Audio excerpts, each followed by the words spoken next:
2 குழந்தை பெத்த பிறகு வந்து இங்க எம்என்சில எம்டி படிச்சு கோல்ட் மெடலிஸ்ட் ஆகி பேஷன் எப்ப வேணாலும் தொடரலாம்னு நினைச்சேன். எங்க அக்கா எனக்கு ஒரு பவுன் தையா தெரிஞ்சாங்க. இதுல அவங்களுக்காக பண்ண நினைச்சேன். மிக மிக முக்கியமானது அந்த கடைசி டயலாக் மேம் பேசுறது. படைக்க காக்க அழிக்கன்னு ஆம்பளைங்களை மட்டும் கும்பிட சொன்னவன் படிப்புக்கும் பணத்துக்கும் பொம்பளை தாண்டி காட்டி கும்பிட சொல்லியிருக்கான் அப்படின்னு சொன்னாங்க இல்லையா. அந்த டைலாக நான் முன்னாடியே உணர்ந்துட்டேன்னு நினைக்கிறேன். எனக்கு கல்யாணம் நாள்ல இருந்து என் வீட்டோட வரவு செலவு எல்லாத்தையும் பாக்குறது ஆர்த்தி தான். எனக்கு தெரியாது என் அக்கௌண்ட்ல என்ன பணம் இருக்கு தெரியாது. ஊருக்கு போகணும் ஏதாவதுன்னா ஆர்த்தி ஊருக்கு போறதா இருக்கேன், டிக்கெட் மட்டும் காசு கொடுத்துறியா அப்படின்னு கேட்பேன். இப்பயும் அதை நான் ரொம்ப பெருமையா சந்தோஷமா வாங்கிக்கிறேன். அவங்க தான் பாத்துக்கிறாங்க. அவங்க பார்க்கலன்னா என்னால ப்ரொடக்ஷன் எல்லாம் பண்ணிருக்க முடியாது. சோ ஆர்த்தி அவங்க எனக்கு ஒரு பவுன் தாயா தான் தெரிஞ்சாங்க. இந்த மாதிரி ஒவ்வொரு வீடுகள்லயும் அவங்களுக்கு சின்ன சம்பளமா இருந்தாலும் கொஞ்சம் காசா இருந்தாலும் அதை அங்கங்க சேமிச்சு வச்சோ இல்ல குழந்தைகளை பார்த்துக்கிட்டோ இப்படி வீட்டுல இருக்கிற ஒவ்வொரு அம்மாக்களுக்கும் அக்காக்களுக்கும் தங்கச்சிகளுக்கும் சகோதரிகளுக்கும் இவங்க எல்லாருக்குமான ட்ரிபியூட்டும் சமர்ப்பணம் தான் இந்த தாய் கிழவி படமும் இந்த வெற்றியும். இதை இந்த படத்தின் மூலமா செய்ய முடிஞ்சது எனக்கு சந்தோஷம். என் வாழ்க்கையில இருக்கவங்களுக்கும் சேர்த்துன்றது இன்னும் கொஞ்சம் பெருமையாவும் சந்தோஷமாவும் இருக்கு. ஒரு டீமா இங்க வேலை செஞ்சதோட சக்சஸை இங்க நான் பாக்குறேன். ஏன்னா ஆரம்பத்துல இருந்து ரொம்ப சின்சியரா அதை அப்ரோச் பண்ணோம். இதுதான் பவுண்ட் ஸ்கிரிப்ட், இத்தனை டேஸ்ல தான் எடுக்கிறோம், இதுதான் பட்ஜெட், இதுதான் காஸ்டிங், ரொம்ப சின்சியரா. சிவாக்கு தெரியுமான்னு தெரியல, நான் எல்லா சீனையும் நீங்க ஷூட் பண்ண அடுத்த நாள் பாத்துருவேன். நான் என் ஷூட்டுக்கு வந்துடும் அந்த சீன் என்னாச்சு என்னைக்கு எடுக்கிறீங்கன்னு, அது லொகேஷன் சேஞ்ச் இருக்கு அதனால இன்னொரு நாள் எடுக்கணும் சீனை சொல்லி சொல்லி கேட்பேன். இந்த கதையை 2 முறை கேட்டிருக்கேன். ஒரு முறை நான் கேட்டேன், இன்னொரு முறை கதையெல்லாம் கேட்கும்போது ரியாக்ஷன் பார்த்துட்டே இருந்தேன். 2 தடவை படிச்சிருக்கேன். இது வரைக்கும் 12 தடவை பார்த்திருக்கேன். நான் இது வரைக்கும் என் படத்தை கூட அத்தனை தடவை பார்த்தது இல்லை. இதுக்கு நடுவுல ஒவ்வொரு சீனும் எப்படி எடுக்கிறாங்க, இது எப்படி வருது, எடிட் எப்படி இருந்தது, எப்படி ட்ரிம் பண்ணி மாறுது, மியூசிக் எப்படி இருக்குன்னு பார்த்திருக்கேன். ஸோ இந்த படத்துல நான் நிறைய கத்துருக்கேன் சிவா. இந்த லேர்னிங் எனக்கு ரொம்ப ரொம்ப சந்தோஷமா இருக்கு. ஏன்னா கடைசி வரைக்கும் மாறாத ஒண்ணு கத்துக்கிறது மட்டும்தான் நினைக்கிறேன். அது இருந்ததுனால தான் இங்க முன்னேற முடியும்னு தோணுது. இந்த லேர்னிங் எனக்கு ரொம்ப பிடிச்சிருக்கு. இந்த சேம் ப்ரொசீஜரை நான் நடிக்கிற படங்கள்லயும் அப்ளை பண்ணணும்னு எனக்கு ரொம்ப ஆசையா இருக்கு. அது நான் மட்டும் எடுக்கிற முடிவா இருக்க முடியாது. ஆனா ஒண்ணு மட்டும் ரொம்ப கிளியரா இருக்கேன், இந்த மாதிரி அப்ரோச்ல தான் இனி நான் நடிக்கிற படங்கள் பண்ணணும்ன்றதுலயும் ரொம்ப தெளிவா இருக்கேன். அதனால நான் டைரக்டர்கிட்ட போய் தலையிட போறது இல்ல. ஒவ்வொரு விஷயமும் தெளிவா ஒரு பவுண்ட் ஸ்கிரிப்ட்னா இவ்வளவு பேஜ் இவ்வளவு இருந்துதான் பண்ணணும்னு கேட்கலாம். நீங்க இப்படி பண்ணா பிளாக் பஸ்டர் ஆயிடுமா படம்னு, அது நமக்கு தெரியாது. நம்ம ப்ராசஸ் தான் பண்ண முடியும், ரிசல்ட் மக்கள் கையில தான் இருக்கு. ஆனால் ப்ரொடியூசரோட காசை வேஸ்ட் பண்ணாம படம் பண்ண முடியும். அந்த மிச்சமாகிற அந்த காசு அந்த ப்ரொடியூசருக்கு இன்னொரு படம் பண்றதுக்கு ஹெல்ப் பண்ணலாம். இல்ல அந்த காசு நம்ம படமே இன்னும் கொஞ்சம் பெருசா பண்றது இருக்கலாம். ஸோ அதை நான் ஃபாலோ பண்ணணும்னு நினைக்கிறேன்.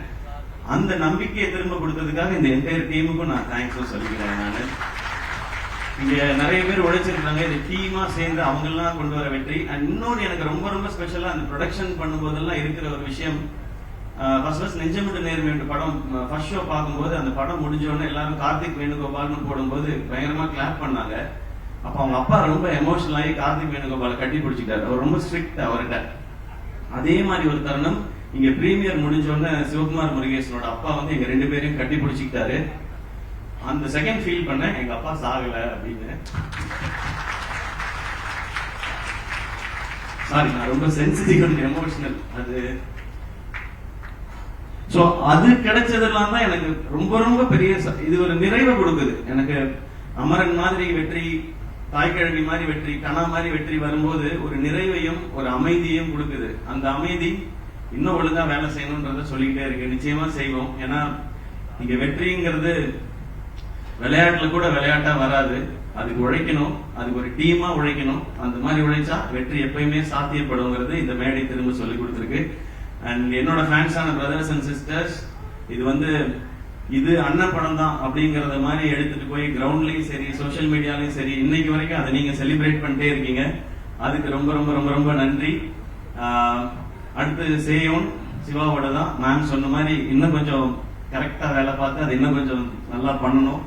அதுக்கு இன்னும் கொஞ்சம் டைம் எடுத்துக்கிறோம். இந்த மாசம் ஷூட் போறதா இருந்துச்சு. பட் இந்த மாசம் இந்த படத்துக்கான வேலையில சிவாவும் இருந்ததுனால சரி அவரை ப்ரெஷர் போடக்கூடாதுன்னு டைம் எடுத்து அழகா பண்றோம். நெக்ஸ்ட் மந்த் தான் போறோம்.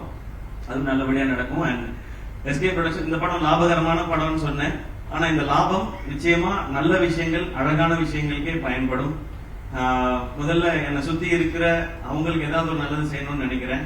அப்புறம் இன்னும் தேவைப்படுற சிலருக்கு சில நல்லதுகளை செய்யணும்னு நினைக்கிறேன். அது எப்பவும் அது அப்பா பேர்ல இருக்கிற அந்த ட்ரஸ்டின் மூலமா எதுவும் நடந்துட்டே இருக்கும்.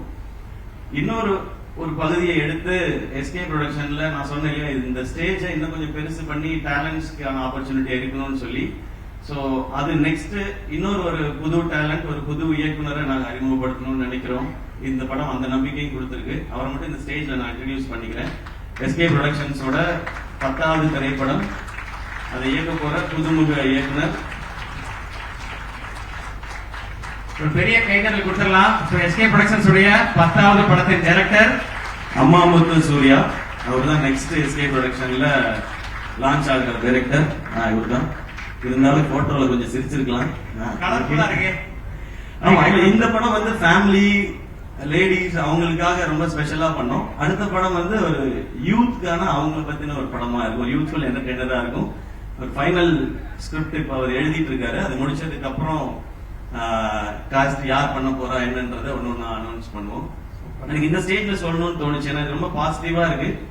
இந்த ஃபேமிலி எல்லாம் சேர்ந்துதான் இந்த வாய்ப்பையும் சாத்தியப்படுத்தி இருக்குன்னு நான் நம்புறேன். சோ இங்க சொல்லணும் நினைச்சேன்.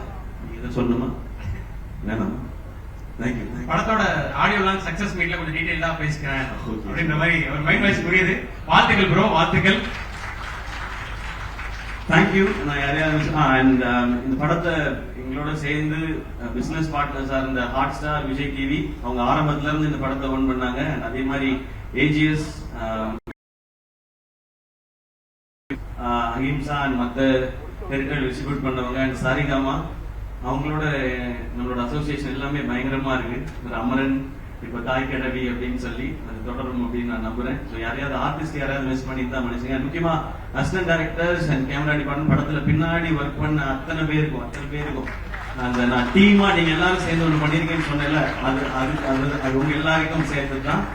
Thank you once again. அண்ட் என்னோட எஸ்கே ப்ரொடக்ஷன்ஸோட டீம், கலை ப்ரோ, நான் எல்லாத்தையும் சொல்றது அதான்.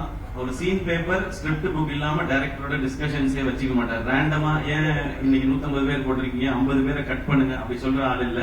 இது என்ன சீன், எங்க நடக்குது, அதை ஃபுல்லா படிச்சு இது என்ன டியூரேஷன் வரும்ன்றது வரைக்கும் அவர் பிளான் பண்ணி தான் பண்ணுவார். ஸோ நம்ம நினைக்கிற விஷன் அச்சீவ் பண்றதுக்கு அந்த மாதிரி ஆட்களோட பயணிச்சாதான் முடியும். ஸோ கலை, அதுக்கப்புறம் ராகுல் தான் டிசைன்ஸ் எல்லாம் அவர் தான் போட்டு விரட்டிக்கிட்டே இருப்போம். ராகுல், கார்த்தி, திவாகர், உங்க எல்லாருக்கும் ரொம்ப ரொம்ப நன்றி. நான் ரொம்ப ரொம்ப ஆசையா பண்ண படம் இது. அதுல ஒரு சின்ன ஒரு டென்ட் கூட விடாம இந்த செகண்ட் வரைக்கும் பாத்துக்கிட்டது இந்த 4 பேரும். உங்களுக்கு ரொம்ப ரொம்ப பெரிய நன்றி. என்டையர் டீமுக்கும் மீண்டும் ஒரு முறை நன்றி, வாழ்த்துக்கள். இது ஒரு செலிப்ரேஷன். இன்னொரு செலிப்ரேஷன் ஒன்று இருக்கு, இன்னும் பெருசா. அதுவும் நான் உங்களுக்கு சொல்றேன். அப்பயும் நீங்க இதே மாதிரி வரணும். ஏன்னா அருள்தாஸ் அண்ணன், முத்துக்குமார், சிங்கப்பிள்ளை அண்ணன், பாலா, ஜான்மரியான் எல்லாமே பயங்கர பிஸியான ஆர்டிஸ்ட். இன்னைக்கு ஏதோ 2 ஷூட்டை கேன்சல் பண்ணிட்டு தான் வந்திருப்பாங்க. அதுக்கும் நீங்க கண்டிப்பா இதே மாதிரி வரணும். ஏன்னா நான் ஃபேமிலியா பாக்குறேன் அப்படின்றதுனால. ஸோ மீண்டும் நன்றி. முத்துக்குமார் உங்களுக்கு தானே முனிஷ்காந்த் அண்ணா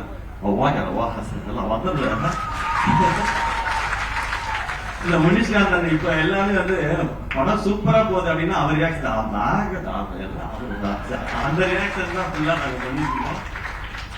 ரொம்ப எமோஷனலான ஸ்டேஜ். அதனால எங்க ஆரம்பிச்சு எங்க முடிச்சேன், யாரை பத்தி பேசியிருக்கேன் யாரை தெரியல. நான் இன்னொரு வாட்டி வீடியோ பார்த்தா தான் தெரியும். அண்ட் பத்திரிகையில இருக்கிற நிறைய பேரு நண்பர்கள் வந்து இந்த மாதிரி ஒரு படம் நான் பண்ணதுல வந்து அவ்வளவு மகிழ்ச்சி அவங்களுக்கு. எப்பவும் படம் நல்லா இருந்துச்சுன்னா ஒரு 4 வரியில மெசேஜ் வரும்.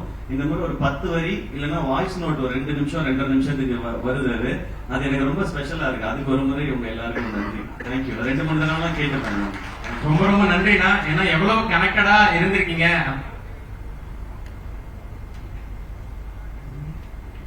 ஆமா, என்னைய மறந்துட்டீங்க அப்படின்றா சாரிடா தம்பி. பவுனத்தாய் வசூலுக்கு வந்துட்டான்னு ஃபர்ஸ்ட் டைம் பவுனத்தாய் இவ்வளவு வசூல் பண்ண போறான்னு அனௌன்ஸ் பண்ணது இவர் தான். சூப்பர் தம்பி, சூப்பரா பண்ணுங்க. என்ன படிக்கிறீங்க? இல்ல தம்பி, நீ பழைய வேலைக்கு அனுப்பிச்சு விட்ட மாதிரி இருக்குடா. எனக்கு சூப்பர் சிங்கர் ஞாபகம் எல்லாம் வருது எனக்கு. படிக்கணும், ஓகே. அப்பப்பதான் நடிக்கணும். ஃபுல்லா நடிச்சுக்கலாம். ஃபாலோ பண்ணிக்கணும். ஓகே, வாழ்த்துக்கள். தேங்க்யூ. குட் பாய். சாரி, அந்த இது அது என்ன எப்பா அந்த சந்துல இண்டு இடுக்குல இருக்க யாராவது இருந்தா வந்திருக்க, அப்புறம் கபாலி மரியாதை செய்யலன்னு யாரும் கோச்சிக்காதீங்க. அந்த மாதிரி ஆயிடுச்சு. இப்ப யாரையாவது மிஸ் பண்ணிருந்தா வெரி வெரி சாரி. அதான் ஏற்கனவே சொன்ன மாதிரி உங்களுக்கு இந்த படம் எவ்வளவு கனெக்டடா இருந்திருக்கு, ஸ்கிரிப்ட்ல இருந்து இப்ப படத்தோட ரெஸ்பான்ஸ் வரைக்கும் புரிஞ்சுக்க முடிஞ்சது. ஸோ நீங்க பர்சனலா எவ்வளவு கனெக்டடா இருந்திருக்கீங்க இந்த கதை மேல, வரக்கூடிய மக்களோட ரெஸ்பான்ஸ் மேல அப்படின்றது புரிஞ்சுக்க முடிஞ்சது. சோ அடுத்தடுத்து நல்ல நல்ல ப்ராஜெக்ட்ஸ் எஸ்கே ப்ரொடக்ஷன்ஸ்ல இருந்து நாங்க எதிர்பார்க்கிறோம். சோ அதுக்கான விதையா அடுத்தடுத்து என்ன நடக்குதுன்றது புரிஞ்சுக்க முடிஞ்சது. நன்றி. அண்ட் தமிழ் மக்கள் உலகம் ஃபுல்லா இருக்கிற தமிழ் மக்களுக்கு ரொம்ப பெரிய நன்றி சொல்லணும். ஏன்னா ஃபாரின்லயும் இது வந்து ரொம்ப ரொம்ப பெரிய சக்சஸ் ஆயிருக்கு. அவ்வளவு பேர் பார்த்திருக்காங்க. கலை சொல்லும்போது தமிழ்நாட்டுல பார்த்தவங்க நம்பர் மட்டும்தான் சொன்னார் எவ்வளவு பேர் பார்த்தாங்கன்றது. இது கர்நாடகால இருக்கிற நம்ம தமிழ் மக்களா இருக்கட்டும், ஃபாரின்ல இருக்கிறவங்க, ஸோ எல்லாருக்கும் ரொம்ப ரொம்ப ரொம்ப ரொம்ப நன்றி. இப்போ நிறைய பேர் சொல்றது இந்த மாதிரி படங்கள் தைரியமா பண்ணலாம், இந்த மாதிரி படம் பண்ணா கண்டிப்பா ஜெயிக்கும், வசூல் பண்ணும் அப்படின்ற ஒரு நம்பிக்கை மீண்டும் ஒரு முறை இந்த படம் விதைச்சிருக்குன்னாங்க. இது மறுபடியும் சொல்றேன், இது எஸ்கே ப்ரொடக்ஷன்ஸ்க்கோ தாய்க்கிழவி டீமோட சக்சஸ் இல்ல, இது தமிழ் சினிமாவோட சக்சஸ், தமிழ் சினிமா ரசிகர்களோட சக்சஸ். அப்படிதான் நான் பார்த்தேன். கீப் இன்ஸ்பைரிங், கீப் என்டர்டெய்னிங்னா சோ எல்லாரும் சேர்ந்து குரூப் போட்டோ எடுத்து போறோம். வந்திருக்க பத்திரிகை நண்பர்கள், நம்ம டீம் எல்லாருமே சாப்பிட்டு போனோம். உங்களுக்காக ஒரு ஸ்பெஷலா ஒரு விருந்து வந்து நம்ம டீம் எல்லாரும் அரேஞ்ச் பண்ணிருந்தாங்க. எல்லாரும் கண்டிப்பா சாப்பிட்டு தான் போனோம். நன்றி.